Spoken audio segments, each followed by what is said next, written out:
Osvaldo Zavala, bueno, es un gusto para mí poder entrevistarte, poder seguir entrevistándote. Estuve averiguando cosas sobre ti, lo que dice la gente, dice, es el que más sabe de narco, es el ensayista del momento.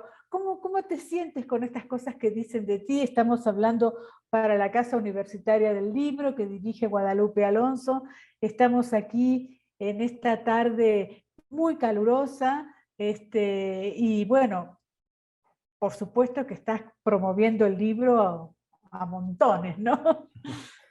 Pues sí, no, bueno, primero que nada, muchas gracias por la invitación. Estoy muy feliz de estar aquí contigo y con toda la gente de la Casa Universitaria.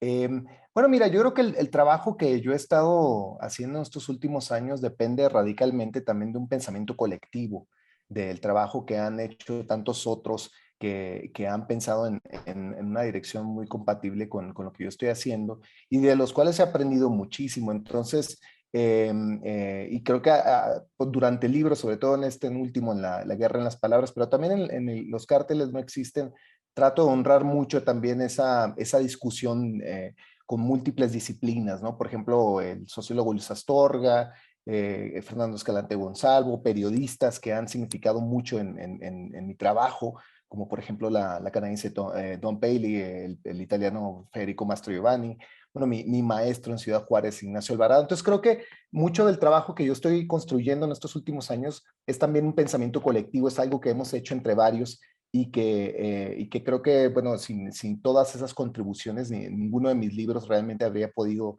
completarse. Ahora, es cierto que este libro es como una especie de, como tú dices, completarse, digamos, y hacer como tu pensamiento mucho más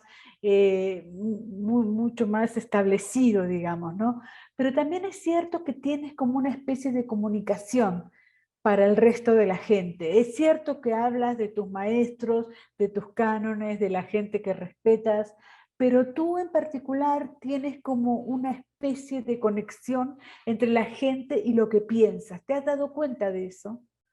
Bueno, creo que parte del trabajo que se refleja en este último libro, La guerra en las palabras, es también creo que un itinerario de periodista, ¿no? Es decir, de alguien que ha trabajado como en la comunicación por algunos años, mientras intermitentemente con la academia. Como tú sabes, mi primer trabajo real fue como reportero, primero en un periódico universitario en la Universidad de Texas en El Paso, y después esa trayectoria me llevó al Diario de Juárez y de ahí a otras redacciones en Estados Unidos y en México, incluyendo la revista Proceso, donde creo que algunos de mis años más productivos como periodista y como reportero se formaron. Y revista por la cual además pues tengo una enorme gratitud y respeto por lo que hacen, ¿no? Entonces, sí creo que a lo mejor lo que construye en parte mi trabajo es un diálogo en doble vía, ¿no? Entre el académico y el periodista, y tal vez por eso tal vez es posible tener acercamientos con otras zonas, digamos, del pensamiento intelectual y sobre todo con interlocutores que están por fuera de la academia o del periodismo también, ¿no? Entonces, sí espero lograr llegar a un público más amplio, sobre todo con este último libro. Eh, Vamos a hablar precisamente del libro, vamos a presentarlo al libro. Es un libro que prosigue el primer gran libro tuyo, que para mí es Los cárteles no existen, que salió por Malpaso. Fue un gran libro. Y por otro lado, dejabas ahí algunas cosas precisamente para desarrollar en este libro que se llama Cómo y por quién ha salido y habla de él.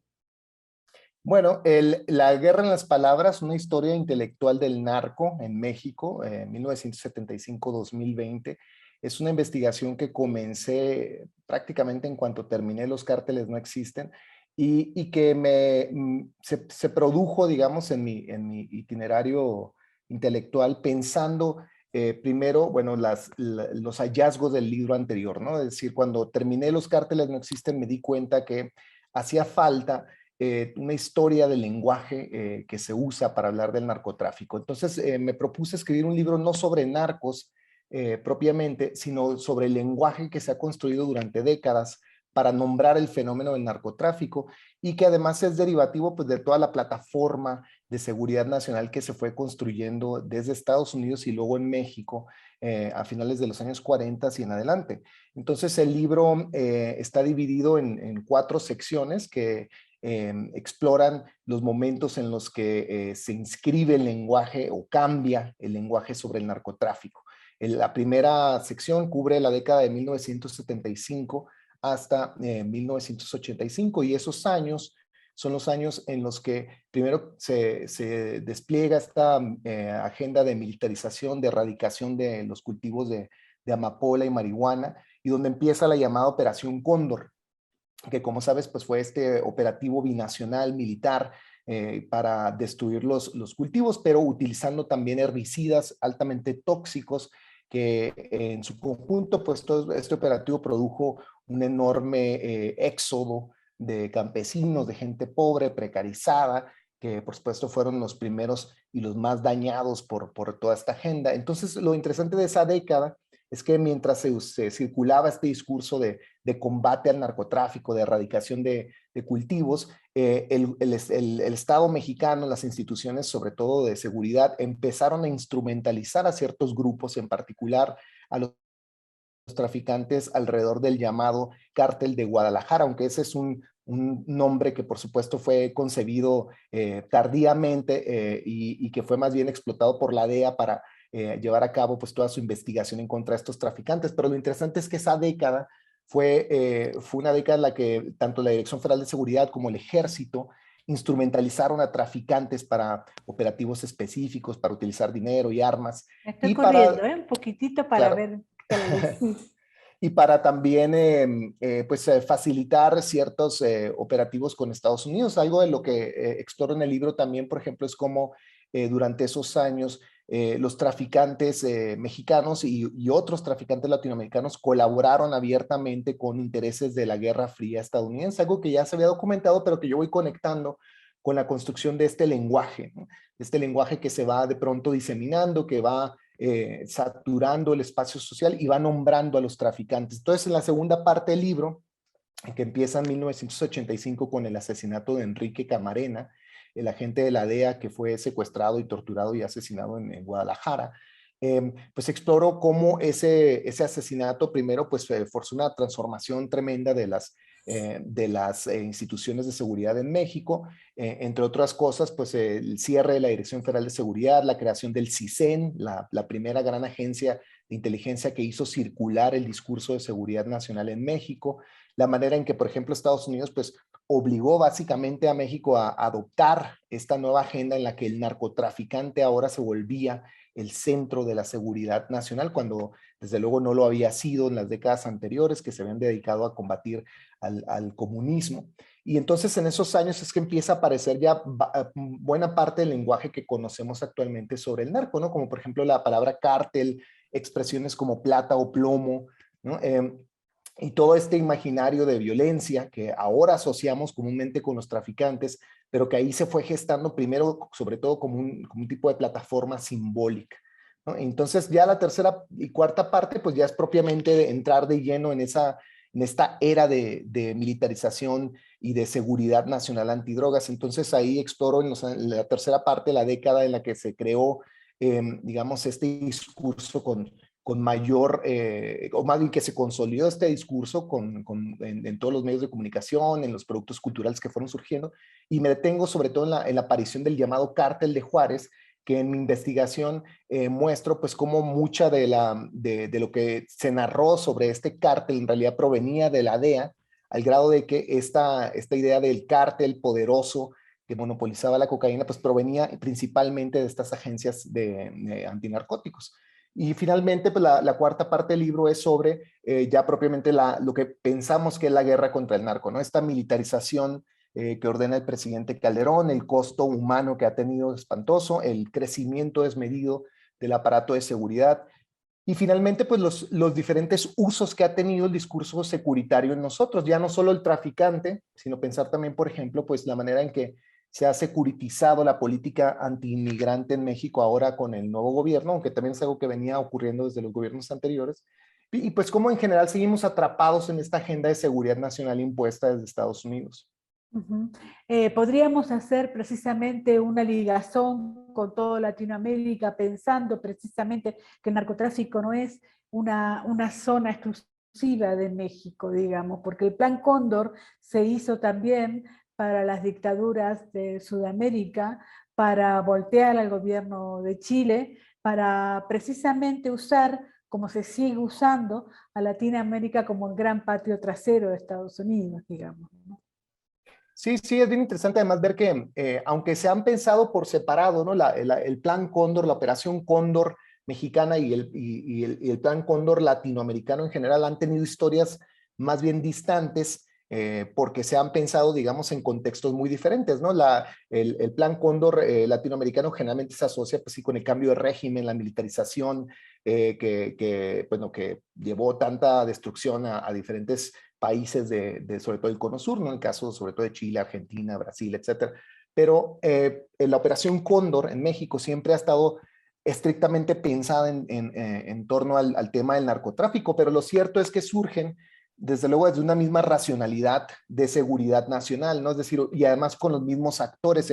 El secretario de Estado, Henry Kissinger, está visitando Chile, validando la dictadura de Pinochet, cuando al mismo tiempo están convenciendo a México de utilizar herbicidas tóxicos en el llamado Triángulo Dorado, y es uno de sus funcionarios que él designa como el que llevaría a cabo el conjunto de la política antidrogas estadounidense, el que viaja a México en 1975 para comenzar, digamos, a empujar a México a radicalizar pues, toda esta militarización antidrogas. Entonces, digamos, surgen de una misma racionalidad, surgen de un mismo momento histórico, aunque se han pensado Lo que por pasa es que separado. pensar por separado es lo que siempre hemos hecho, es lo que siempre hemos realizado, digamos, todo pensar por separado, cuando en realidad nosotros somos un solo puñado, que somos el patio trasero de Estados Unidos y vemos exactamente y sufrimos exactamente los mismos dramas. Los archivos latinoamericanos sobre el narcotráfico, sobre el tema del narco, en realidad encuentras muchísima continuidad entre esta lógica de seguridad nacional y los diferentes enclaves políticos, históricos que estamos pensando, ¿no? Entonces es, por ejemplo, como uno de los grandes traficantes de la época, en los años finales de los 70s y principios de los 80s, Juan Mata Ballesteros, un traficante hondureño que hizo su fortuna con una flota de aviones para mover armas y droga por el continente, pues había recibido no solo el beneplácito de Estados Unidos, sino que incluso colaboró con varias actividades de la llamada Guerra Fría estadounidense. Entonces es bien interesante ver cómo su flota recibía incluso pagos directos de parte del Departamento de Estado, y cómo pues fue, digamos, uno entre otros traficantes que sirvió la causa geopolítica de la Guerra Fría. Y por supuesto, cuando cambia el orden de las cosas, cuando la política exterior estadounidense vira de la Guerra Fría y el comunismo hacia el narcotraficante como la nueva amenaza, pues estos traficantes de pronto se encuentran en el lado equivocado de esa economía de poderes, de ser útiles y de ser, digamos, soldados de un sistema, se convierten de la noche a la mañana en enemigos. Entonces, Mata Ballesteros pues es aprendido y extraditado a Estados Unidos. Y es bien interesante porque cuando lo detienen, una de las notas que se escribe al respecto, la escribe una periodista estadounidense que luego también investiga el asesinato de Enrique Camarena. Y el encabezado de esa nota, que a mí siempre me llama mucho la atención, llama a Mata Ballesteros el jefe de jefes. Y es bien interesante, ¿no? Porque ese concepto, jefe de jefes, que ahora circula con tanta facilidad entre nosotros, por lo menos en esta hemeroteca que yo he consultado, pues aparece primero aplicado a este traficante Mata Ballesteros, ni siquiera traficantes mexicanos. Y de hecho, a Mata Ballesteros se le consideraba como uno de los principales ejes del narcotráfico continental, con el que colaboraba después este traficante famoso Miguel Ángel Félix Gallardo, que asociamos ahora, gracias a la serie Narcos, como pues, el gran traficante de los años 80, cuando en realidad al parecer pues era uno entre otros que estaba en el negocio y que ni siquiera ameritaba en ese momento la expresión jefe de jefes. Y entonces es bien interesante ver que es hasta los años 80, hasta finales de los años 80 y principios de los 90 que empieza otra vez a circular esta idea del jefe de jefes, y es en realidad hasta mediados de los 90 cuando la DEA retoma esta idea del jefe de jefes para aplicarla ahora a Amado Carrillo Fuentes, ¿no? Al llamado jefe del cártel de Ciudad Juárez. Y entonces se escribe el corrido de jefe de jefes de los Tigres del Norte en 1997.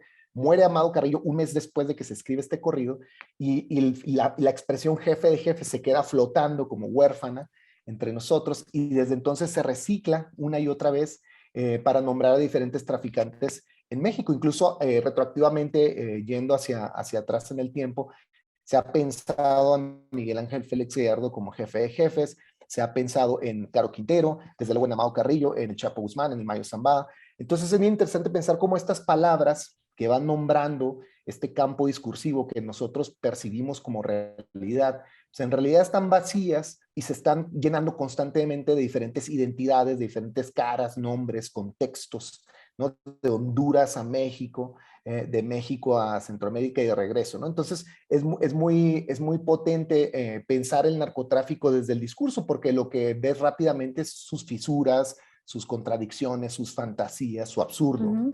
Por otro lado, también una de las cosas que no hemos hablado es precisamente qué pasa con el crimen organizado, digamos. Ponerlo como cárteles es precisamente dejar vacía esa categoría también, digamos, porque hay miles de crímenes y uno no se une con el otro a pesar de que, bueno, algunos narcotraficantes estén secuestrando o estén extorsionando, digamos, pero a mí se me ocurre que toda esta distinción vacía es también para los delincuentes, digamos. No entendemos absolutamente nada, ni de un lado ni del otro, ¿no? Claro.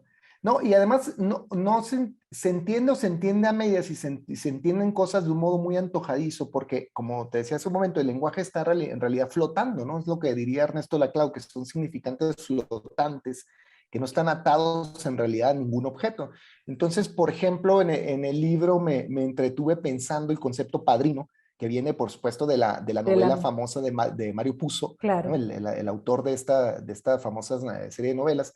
Y lo que es bien interesante es cómo el mismo Mario Puzo, cuando ya adquiere pues, una enorme prominencia después del éxito de la trilogía fílmica de Francis Ford Coppola, pues en múltiples entrevistas explica cómo pues, prácticamente todo lo que él cuenta es una fantasía, ¿no? Es decir, no proviene de una experiencia real con mafiosos de Nueva Jersey o de Nueva York, sino que en realidad pues son cosas que él construye en tanto autor de ficción porque pensó que tenía sentido narrativo hablar de un modo u otro. Entonces el concepto padrino, por ejemplo, pues nunca fue utilizado por ningún mafioso en ningún momento, ni en Sicilia, ni en Estados Unidos. Entonces él dice, bueno, a mí me gustó la palabra, me parecía que tenía potencia y la usé para hacer mis personajes. Pero lo que él dice después es que ya cuando pasan los años y las películas y la novela adquieren pues esta categoría ya de clásicos, no faltó con frecuencia que llegara algún mafioso o alguien que decía ser mafioso de la costa este de Estados Unidos a felicitarlo y sobre todo a reconocerle el realismo de su narrativa. Decía, bueno, mi padrino le manda saludos, etc. Entonces a él le daba mucha risa, decía, no puede ser porque yo me inventé la palabra padrino, ¿cómo es que ahora hay padrinos? Y justo es lo que me impresiona mucho de hacer este recorrido a partir de los archivos, que el lenguaje va performatizando objetos que no existen y de pronto los mismos traficantes adoptan o aspiran a ese lenguaje, ¿no? A la carga simbólica de ese lenguaje. Entonces la palabra padrino, cuando la DEA la trae a colación para el contexto del narcotráfico en México, lo utiliza para nombrar el operativo con el que investigan a Miguel Ángel Félix Gallardo. Y entonces, desde ese momento, cuando empieza esta investigación y hasta su captura en 1989, median más o menos unos 6 años, pasan muchas cosas muy interesantes. Primero que nada, pues, tanto Félix Gallardo como Caro Quintero dicen, bueno, nosotros no sabíamos que trabajábamos en un cártel, eso nos enteramos cuando ya estábamos en prisión. Y los medios de comunicación no solamente hablan del cártel de Guadalajara como si hubiera sido una cosa que ellos hubieran creado de verdad bajo ese nombre, sino que también se refieren a Miguel Ángel Félix Gallardo como alias el Padrino, como si él se hubiera hecho llamar padrino y no hubiera sido en realidad pues una estrategia de la fiscalía que llevó a cabo pues toda esta investigación y de los propios agentes de la DEA. Entonces es bien interesante pensar cómo el lenguaje se va, digamos, imponiendo, ¿no? Y creando una realidad casi alterna, ¿no? a la que experimentan los propios traficantes o incluso los policías mismos, ¿no? Entonces, el concepto padrino avanza en el tiempo y para cuando llegamos ahora en la década actual, pues la DEA la recicla, pero ahora para investigar al general Salvador Cienfuegos, al exsecretario de la Defensa Nacional en México, que según testigos que ellos dudosamente citan en su investigación, lo llaman el padrino. Entonces, a mí no deja de maravillarme, ¿no? Cómo casi como los malos guionistas de una serie de televisión van reciclando estas categorías narrativas, estos personajes, y además llevándolos de una zona de la narrativa securitaria, es decir, de ser traficantes, a desplazarlos hacia los militares. Entonces, el padrino puede ser un narco o puede ser el militar, ¿no? Y, y me parece pues muy interesante pensar entonces la historia del lenguaje, no porque nos diga qué cosa realmente es lo que está ocurriendo, sino porque nos ayuda a comprender qué es lo que creemos que está ocurriendo y cómo esa percepción falseada de la realidad pues va guiando nuestro consenso, la legitimación que nosotros como ciudadanía damos a las políticas antidrogas, a la militarización, a la violencia de Estado, a los crímenes de lesa humanidad, a las violaciones de derechos humanos, etcétera. Ujú.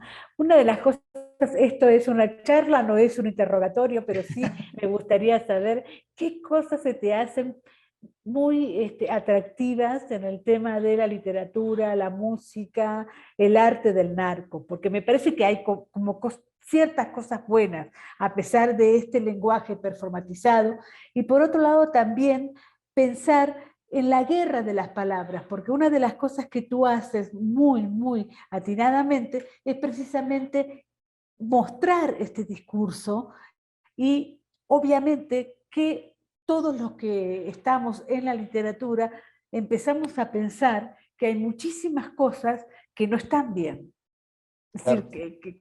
que no están para nada bien, digamos, ¿no? Pues mira, primero la primera parte de la pregunta que me haces sobre la cultura o esto que llamamos narcocultura, pues me detengo pensando sobre todo en cómo ese concepto, ¿no?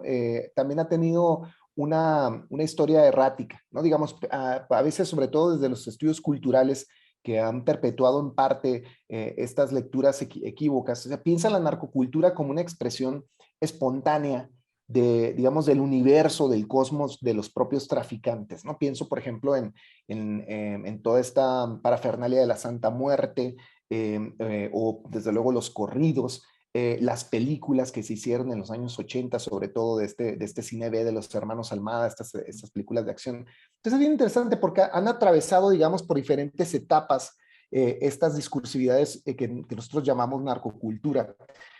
Pero cuando revisas a fondo los archivos y la manera en que se construyen muchos de estos objetos culturales, pues te encuentras con una realidad muy diferente, ¿no? Primero, los compositores de corridos y quienes hacían después películas muchas veces basadas en estos mismos corridos, hablan de cómo pues ellos están en realidad, así como Mario puso, construyendo objetos culturales a partir de su propia experiencia como ciudadanos que están recibiendo información sobre el narcotráfico por medio de los medios de comunicación. Es decir, no hay nada muy diferente entre un corridista, por ejemplo, el que escribió Camelia la Tejana de Contrabando y Traición, Ángel González, en 1972, y alguien que consume noticias cotidianamente sobre el narco.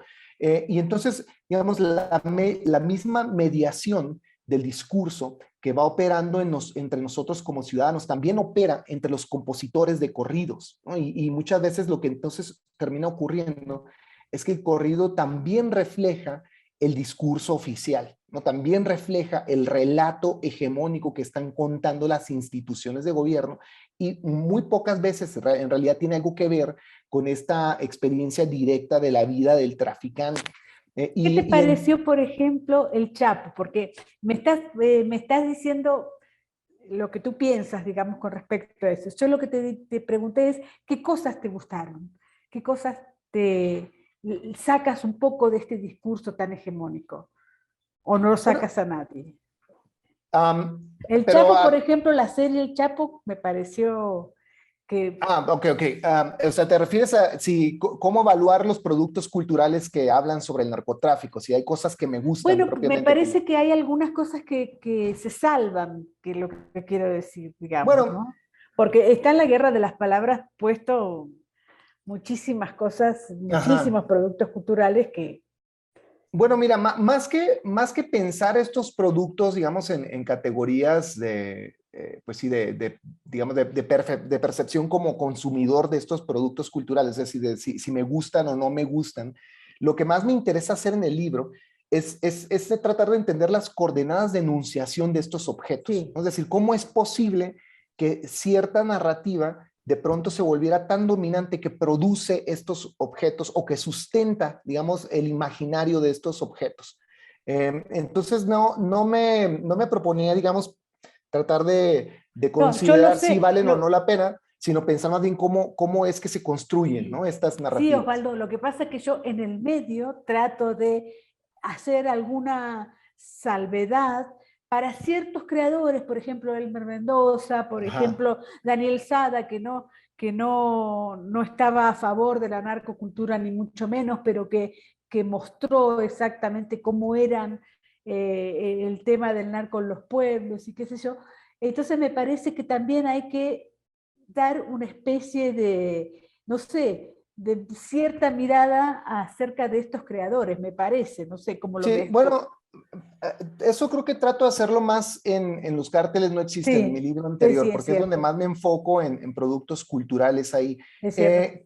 Yo creo que un producto cultural, digamos como una serie de televisión o una canción o una novela de ficción, puede entretener, digamos, puede entenderse en muchos niveles. Desde luego que muchos de los objetos que yo analicé en ese libro me gustan tanto consumidores, es decir, yo disfruto una novela de Elmer Mendoza, me entretengo mucho viendo series de televisión. La serie Narcos, francamente, me pareció muy entretenida, lo pasé bien, digamos, observándola, pero ideológicamente es muy problemática, ¿no? Porque recibe mucho de ese discurso y lo pone en circulación y le da una validez narrativa a todo lo que están contando, sobre todo las instituciones estadounidenses.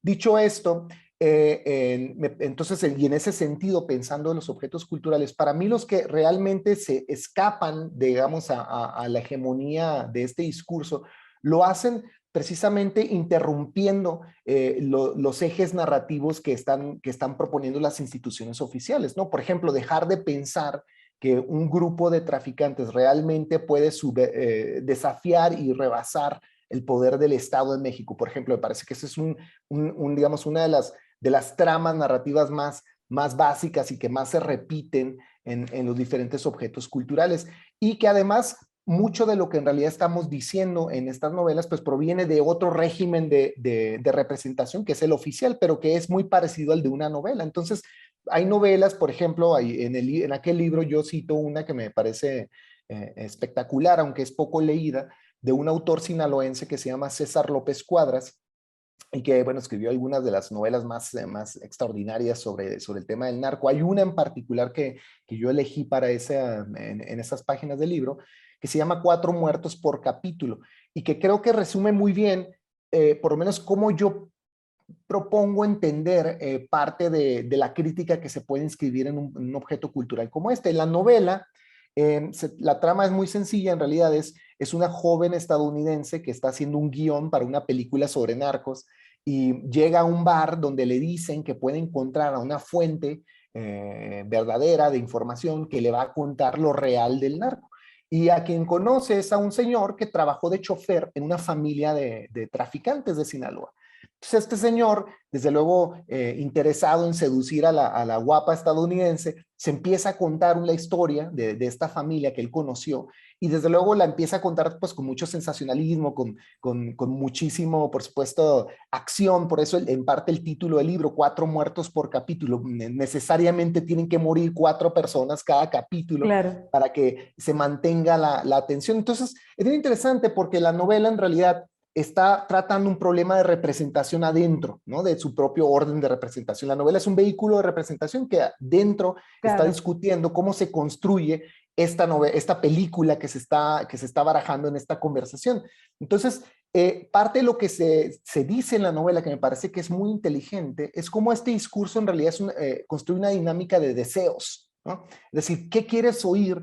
¿Qué quieres que yo te diga? ¿Y qué te puedo decir para mantener tu atención? ¿No? Entonces hay un duelo de deseo, de atracción entre la estadounidense y este chofer, y luego entre cada capítulo se va interponiendo en voz narrativa en primera persona la historia del jefe de esta familia de traficantes. Y es bien interesante porque mientras ellos están pues contando de una forma muy exagerada cosas que están pasando alrededor de esta familia, este personaje empieza a narrar pues una vida precaria en la serranía, con su familia, gente muy humilde, cosas que les van pasando que a veces sí se relacionan con el relato que están haciendo en el bar, el chofer y la estadounidense, pero que en realidad pues va, digamos, avanzando de una manera muy distinta. Entonces hay un momento de la novela que a mí me parece fundamental como crítica y que yo creo que cualquier escritor que esté tratando de hacer en estos momentos un tipo de narconovela debería de visitar, que es cuando el protagonista, este personaje jefe de la familia de traficantes, va en un coche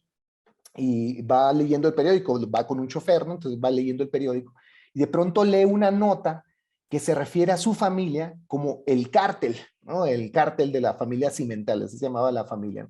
Y entonces él se sorprende mucho y dice, wow, el cártel, claro, eso yo debería estar haciendo, voy a formar un cártel.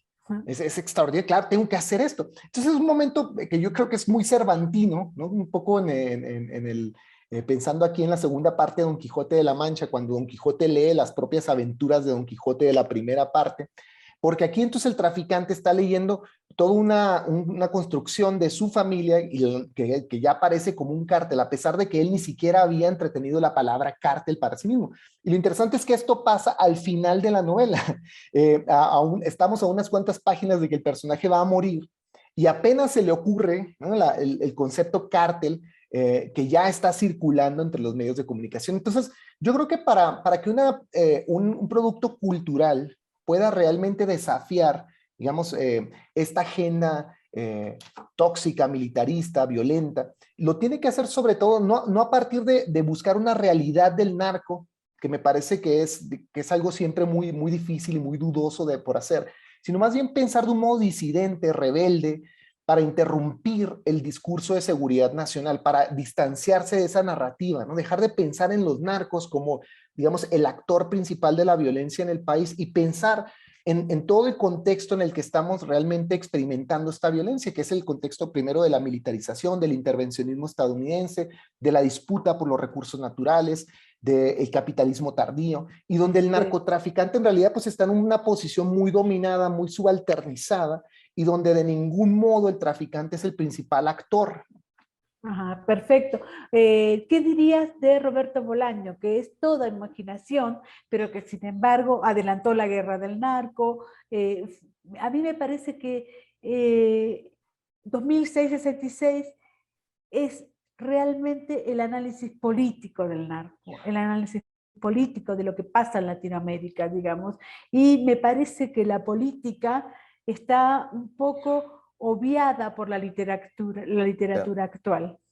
Claro, no, y el caso de Bolaño es muy, muy interesante y fascinante de pensar en el contexto de las narrativas sobre el narco por varias razones. Primero porque Bolaño conoció muy poco en realidad, digamos, las zonas que asociamos comúnmente con el narco, el norte de México, sobre todo la zona que a él más le interesó, que fue el estado de Chihuahua y Ciudad Juárez, la frontera, donde nunca estuvo. Y entonces es bien interesante pensar todo esto porque mientras él escribía su novela 2666 estaba en contacto con, entre otros, con el periodista Sergio González Rodríguez, que como sabes, pues hizo un libro importante sobre el feminicidio en Juárez, Huesos en el Desierto, y luego también hizo un libro importante sobre la violencia del narco llamado El hombre sin cabeza. Entonces es bien interesante porque Sergio González Rodríguez sí estuvo en Ciudad Juárez, visitó mucho la frontera y entonces parte de su archivo lo fue compartiendo con Bolaño, al grado de que en parte yo creo Bolaño como agradecimiento lo convirtió en personaje de su novela. Pero es bien interesante al momento de ya comparar los hallazgos, la manera en que Bolaño imagina Ciudad Juárez, en esta ciudad otra que él llama Santa Teresa, y las narrativas que reproduce los libros que reproducen los libros de Sergio González Rodríguez, ¿no? Y entonces es bien importante ver cómo, o pensar cómo la experiencia de haber ido a reportear no necesariamente te da un mayor entendimiento de la frontera, ¿no? Es decir, muchas veces los reporteros que van y cubren digamos, la violencia a Ciudad Juárez o a Tijuana o a Tamaulipas, ya lo hacen con una idea muy preconcebida de qué es lo que van a ver, ¿no? Entonces creen que van a ver las guerras de cárteles, los sicarios en la calle, la policía comprada, el narcoestado, la narcopolítica, todos estos discursos que circulan entre nosotros. Bolaño, en cambio, que nunca estuvo en Ciudad Juárez, se hace una imaginación crítica muy diferente y se rehúsa, digamos, a utilizar esas narrativas, a reciclarlas en la novela. Entonces, algo que aparece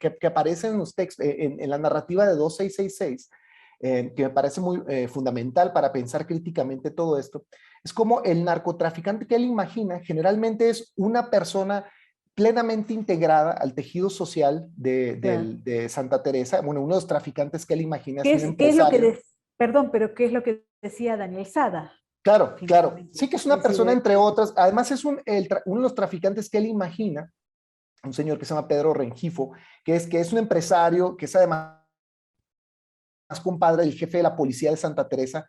Es empresario en realidad y entre sus negocios está pues el narcotráfico, pero no es el único. claro. Es decir, es una entre otras cosas que él hace. Y uno de los personajes que también es entrañable, que es este joven policía llamado La Locura, trabaja primero como guardia de este empresario.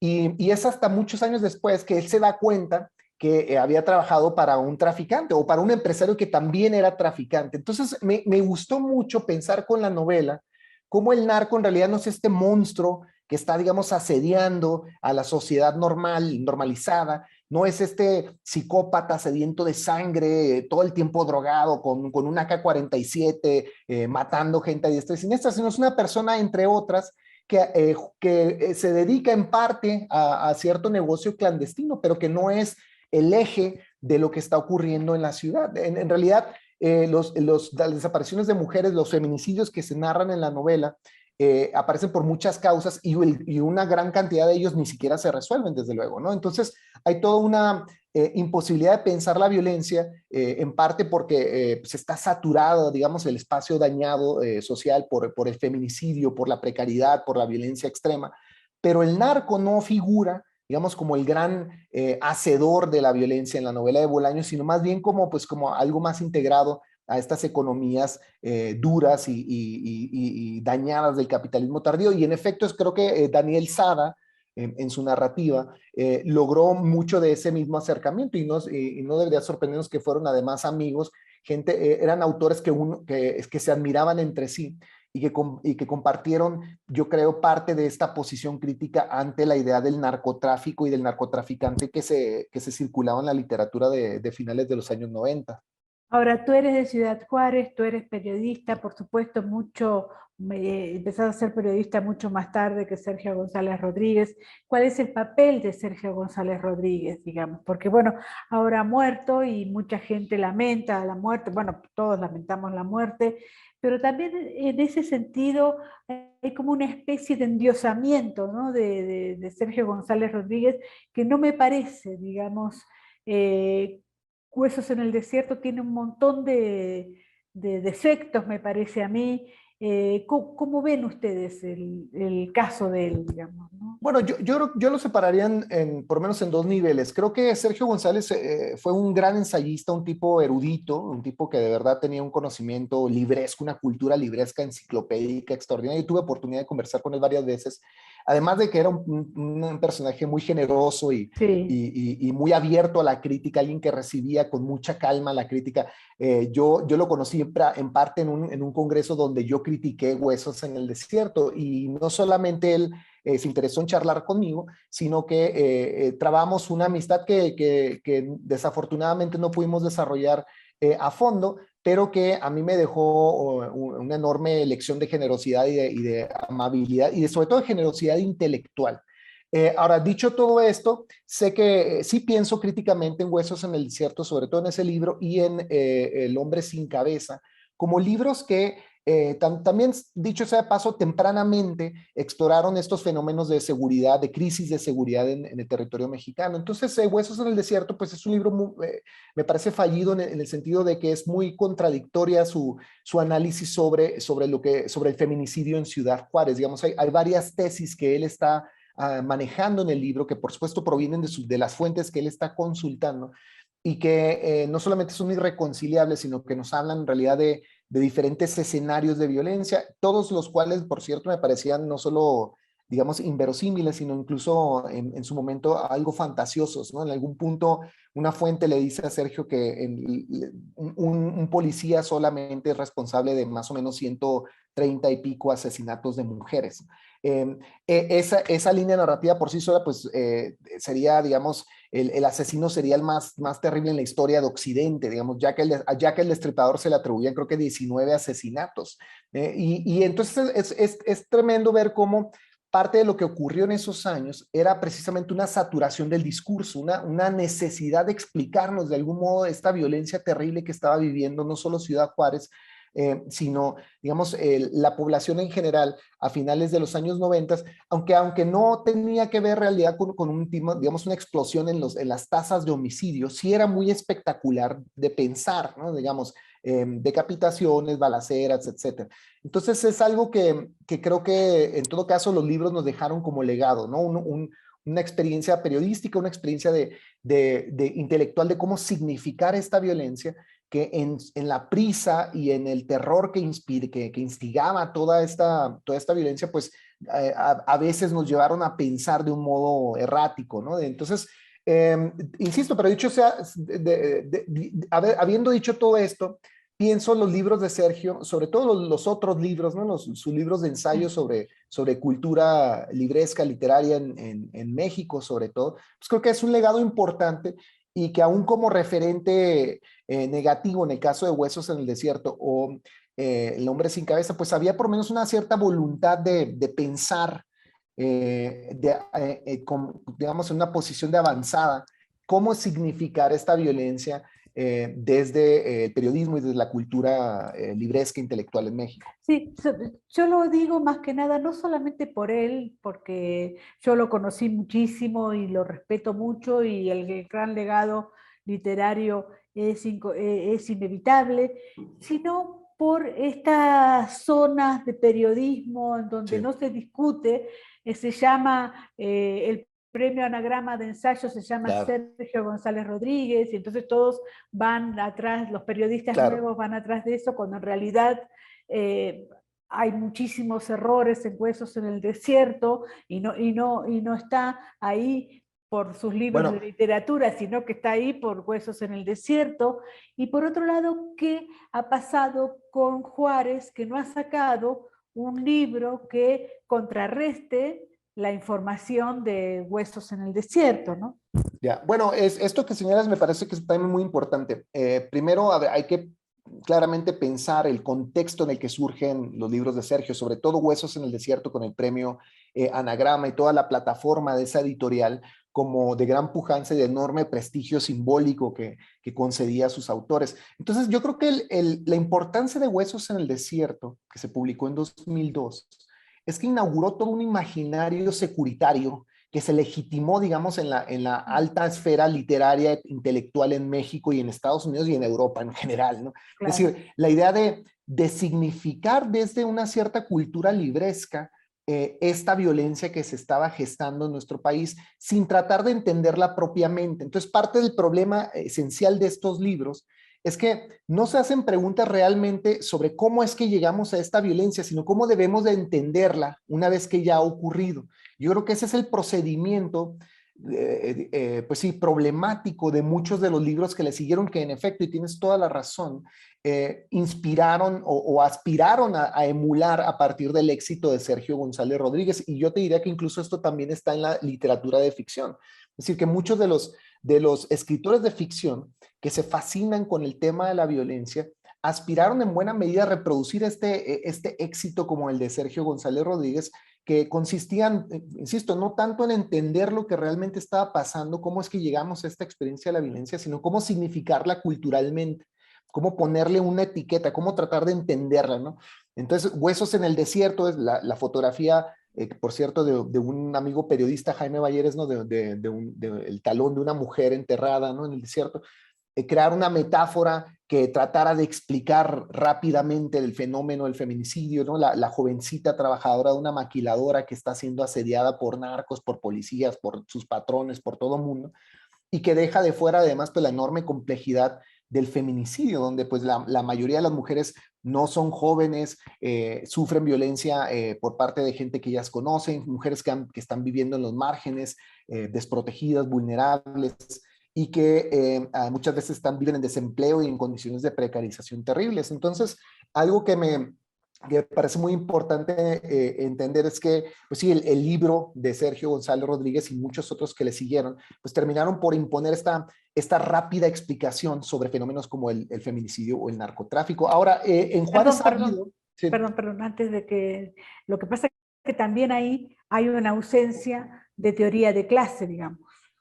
Es decir, nadie cuestiona el tema de la clase social, Bueno, sí, cuando sí, la claro. clase social atraviesa todos nuestros problemas y todos nuestros dramas, digamos, ¿no? Sí, claro, claro. Yo creo que, sobre todo en la literatura de ficción, hay una Claro. enorme carencia de cómo pensar el problema de clase. Yo parte es uno de los temas que a mí me ha interesado también mucho pensar cómo nuestra literatura más joven pues tiene con frecuencia una enorme ceguera ante esta complejidad de clase que vivimos en México. En parte porque pues provienen generalmente de una misma clase Claro, más o claro. menos compartida, ¿no? La Sí, clase media alta que sí. escribe Clase de la media Roma alta, o sí, sí, sí. sí, y que pues comparte un mismo imaginario. Pero quería acabar de hacer el punto sobre la literatura de la frontera, porque en Juárez ha habido y sigue habiendo un enorme pensamiento crítico, que creo que a veces queda un poco, digamos, rebasado por las plataformas mediáticas de editoriales potentes o de medios de comunicación mainstream, pero en realidad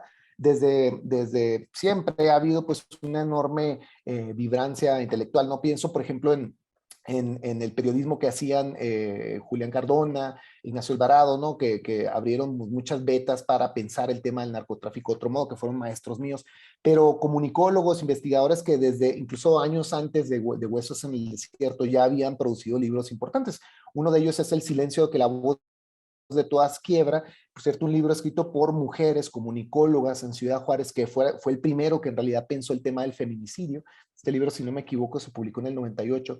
Y después vino el libro de Charles Bowden en colaboración con los fotógrafos de Ciudad Juárez, Juárez, el laboratorio de nuestro futuro, que se publicó en el 99, si no me equivoco, 98, 99 también, y que además de rescatar todo un archivo fotográfico importantísimo sobre la violencia en Ciudad Juárez, asociaba el feminicidio y el narcotráfico pues con toda la experiencia del capitalismo tardío, el intervencionismo estadounidense, la aparición de todo este aparato de seguridad que fue militarizando la frontera y la vida precarizada en la frontera a partir de pues, todos estos procesos de despojo pues, y de explotación que se estaban viviendo ya de un modo muy acendrado en el Juárez de los años 90. ¿No?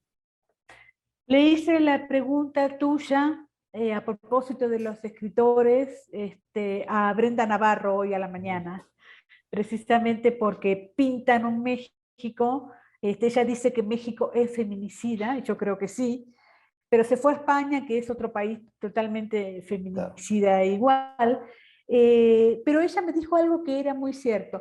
Yo sufrí exactamente el feminicidio de México y tengo derecho a hablar de ese feminicidio. Me parece que la violencia, una es el tema del narco y otra es la violencia que cada uno vive, digamos, ¿no? ¿Cómo lo ves tú?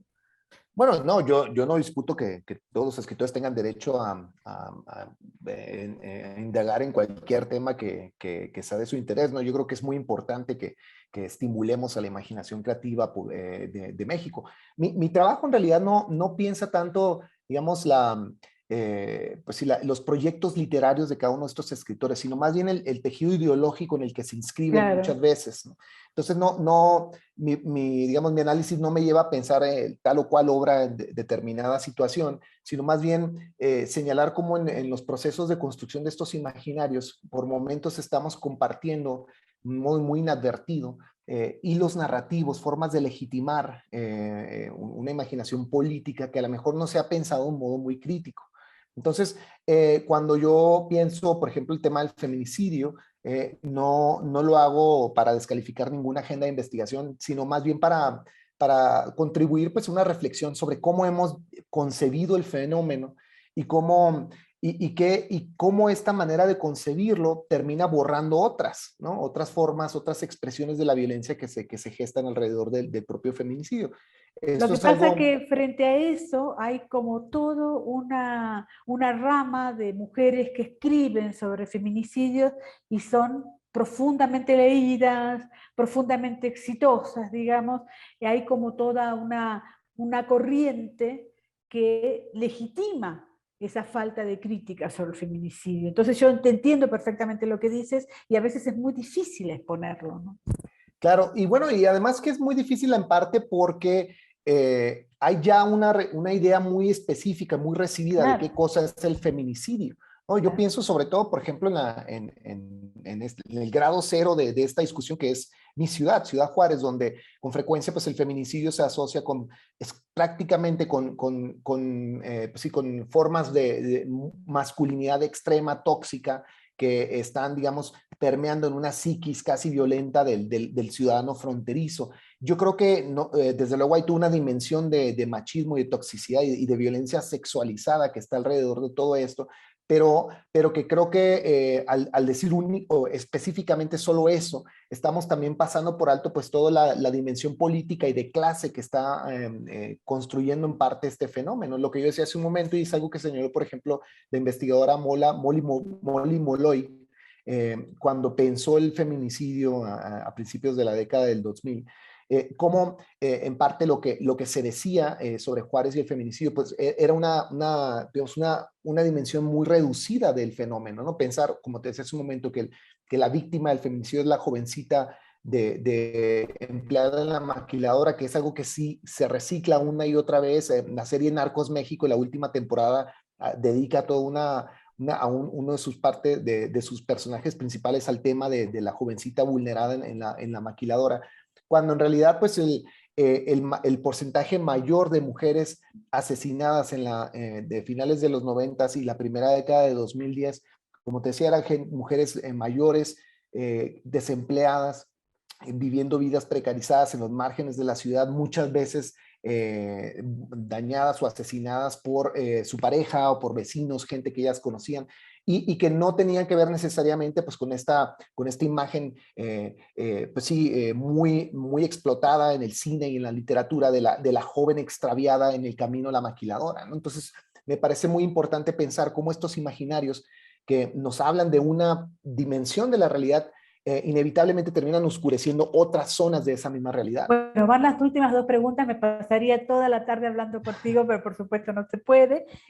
Una es precisamente ver que ayer quise ver Heli, la película de Amat Escalante, y la verdad dije no, no.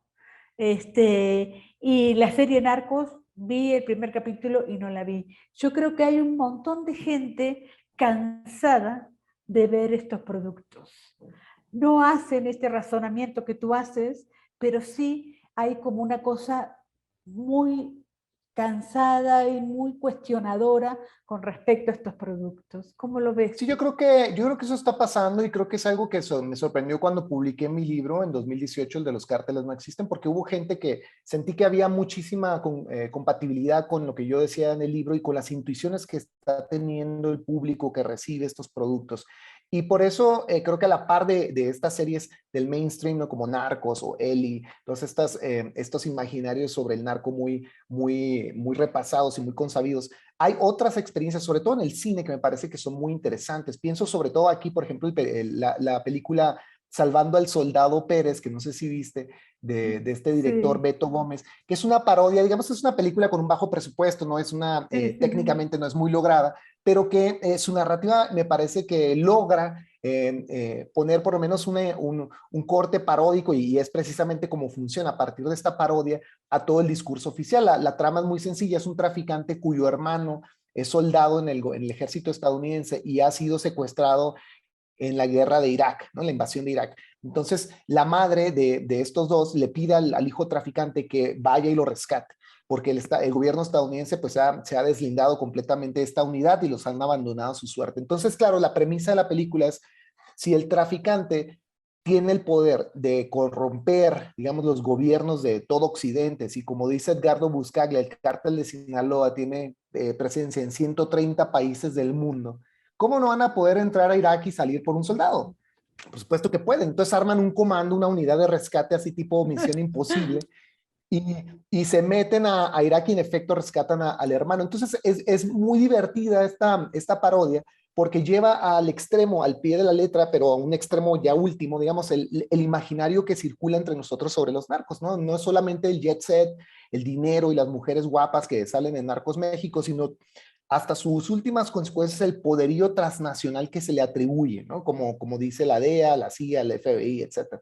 Entonces la novela lo que hace, pues, de un modo muy creativo, es solamente explotar el discurso oficial, mostrar sus costuras ideológicas, su fantasía ridícula y tomarlo tal cual es para evidenciarlo, ¿no? Para ponerlo sobre la mesa. Y creo que eso es algo que nos falta, ¿no? Tanto clase creadora, nos falta poner en entredicho con mucho humor, porque finalmente es un discurso muy humorístico, aunque cuenta algo terrible, y nos ayudaría por lo menos a distanciarnos de ese relato oficial. Entonces yo creo que ese distanciamiento saludable es el que falta tanto en el cine como en la literatura.